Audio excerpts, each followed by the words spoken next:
Nous sommes dans l'espace de la petite galerie du Louvre, Richelieu. C'est un espace original et récent, il est né en 2015.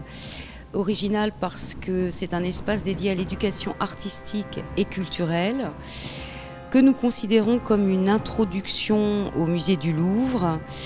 Et c'est un espace dans lequel le public non averti, ou averti d'ailleurs, va pouvoir y trouver des codes pour pouvoir décrypter ensuite les œuvres dans l'ensemble des collections. Et nous avons donc décidé depuis l'an passé de proposer des parcours dans les différents départements en fonction du thème de l'année. Donc cette année, Théâtre du pouvoir, 5 parcours sont proposés aux visiteurs qu'ils peuvent découvrir dans le catalogue ou sur le site dédié de la petite galerie. C'est un moyen peut-être également de rendre le musée plus accessible. Notre espace est un espace de petite taille, mais il permet de mettre en relation le public avec les œuvres. Et c'est une des volontés de montrer la matérialité de ces œuvres. Et nous montrons des œuvres de tous les départements parce que nous pensons que ce musée est capable d'offrir dans chacune des collections le thème proposé cette année, c'est-à-dire Théâtre du pouvoir.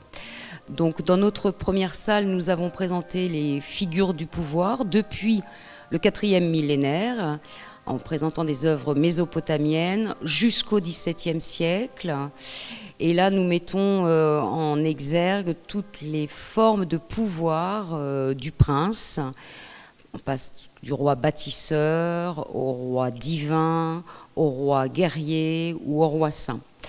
Nous avons voulu rétrécir notre sujet théâtre du pouvoir, cette mise en scène de l'absent qui se fait présent en dédiant une salle à Henri IV.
Henri IV a eu besoin, pour imposer son pouvoir, de multiplier les images et les supports artistiques, depuis Hercule jusqu'à Jupiter, en passant par le roi de guerre, le roi de cour.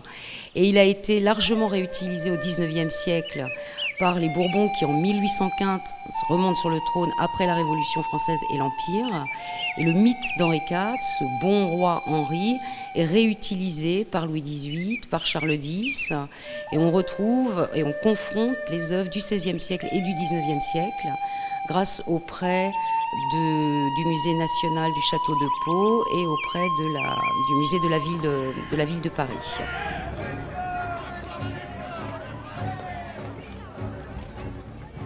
Vous aviez raison, nous avons laissé s'installer trop d'échoppes.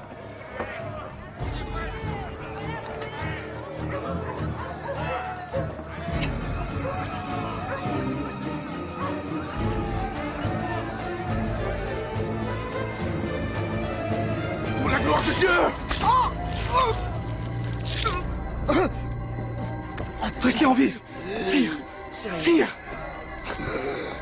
La force! Tu vas mourir! Ne le tuez pas! Il en va de votre vie! Emmenez-le à l'hôtel de Retz! Il a tué le roi! Vous avec moi!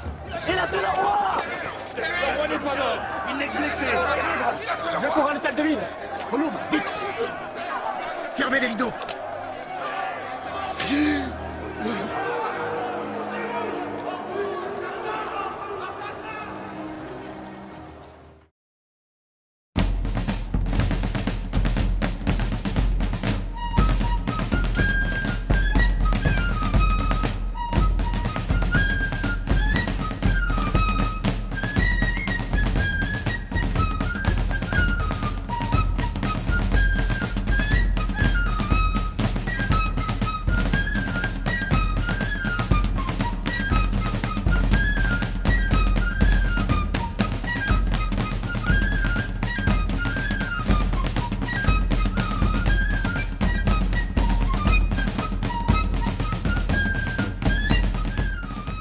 Enfin, nous avons dédié un espace au modèle antique parce que le prince a deux sources.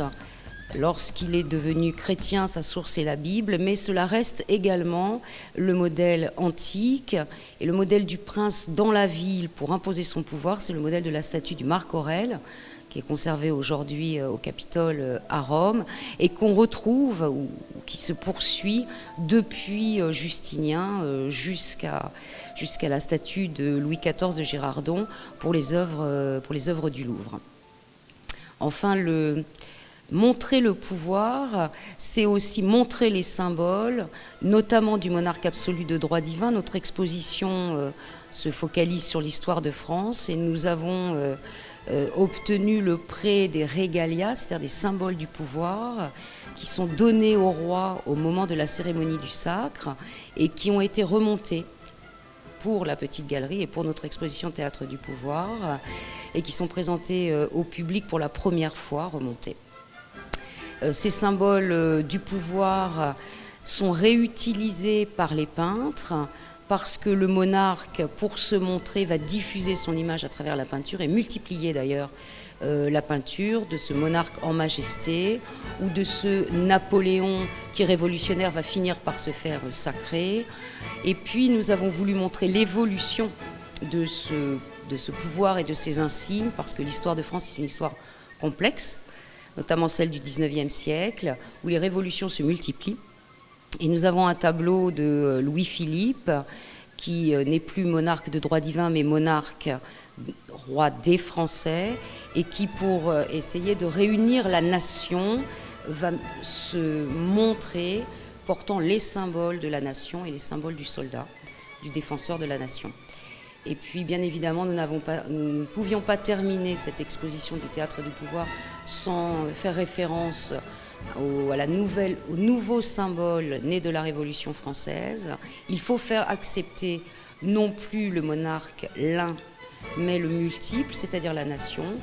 Et la France a choisi une figure féminine, qui est la figure de l'actuelle Marianne, que l'on retrouve sur les pièces de monnaie, sur les timbres ou dans les mairies françaises, mais qui fait référence à l'Antiquité grecque et romaine. Nous avons fait une exposition intitulée Théâtre du pouvoir parce qu'à chaque année, nous voulons être en lien avec la temporalité des expositions du musée du Louvre. Donc il y a une exposition actuellement qui s'appelle François Ier et les arts des Pays-Bas. Et donc nous voulions être en lien avec cette thématique du pouvoir. Et la prochaine exposition porte sur Delacroix. Donc voilà, nous participons ainsi de la saison des grandes expositions du Hall Napoléon. Et puis également parce que nous portons une attention très particulière au programme scolaire. Et bien évidemment, ce que l'on voit dans la petite galerie, c'est le programme d'histoire des collégiens et que nous recevons beaucoup de groupes scolaires et d'enseignants. Chaque salle est un chapitre d'histoire, c'est-à-dire que la première salle, eh bien, les classes de 6e en France peuvent s'y retrouver. Henri IV, c'est la classe de 5e. Le pouvoir, les régalias, c'est la classe de fin de 5e. La 4e est également mis à l'honneur avec le 19e siècle. Donc en effet, toutes les années collège peuvent venir dans la petite galerie. Dans la dernière salle, on présente en effet une évolution des postures, des symboles, en 3 tableaux sur le 19e, fin du XVIIIe siècle et XIXe siècle.